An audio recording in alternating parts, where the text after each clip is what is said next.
గంభీరమైన కృష్ణదేవరాయ రాజు ఆస్థానంలో మంత్రులు, కవులు మరియు పండితులు ప్రతిరోజూ రాజ్య విషయాలను చర్చించడానికి సమావేశమయ్యేవారు.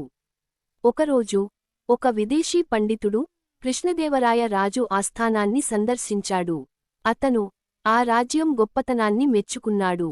కాని ఆశ్చర్యపోయాడు. ఇక్కడి ప్రజలు నిజంగా తెలివైనవారా? ఆ పండితుడు ఒక ప్రశ్న వేశాడు.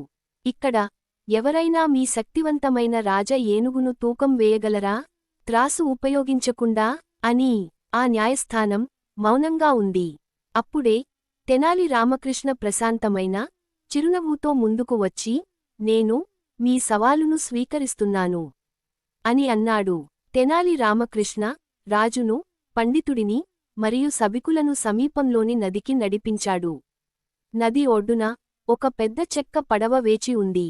ఏనుగును పడవపై ఉంచి నీటి మట్టాన్ని గుర్తించు అని తెనాలి అన్నాడు. ఏనుగు పడవలోకి అడుగుపెట్టింది.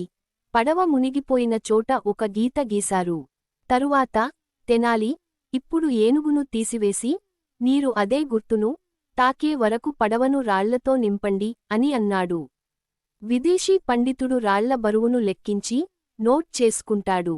రాళ్ల మొత్తం బరువు ఏనుగు బరువుకు సమానంగా ఉంటుంది. ఆ విదేశీ పండితుడు ఆశ్చర్యపోయాడు. అతను తెనాలికి నమస్కరించి ప్రశంసించాడు. రాజు కృష్ణదేవరాయలు ఆత్మగౌరవంతో నవ్వాడు. నిజమైన జ్ఞానం సాధనాల్లో కాదు, ఆలోచనల్లో ఉంది.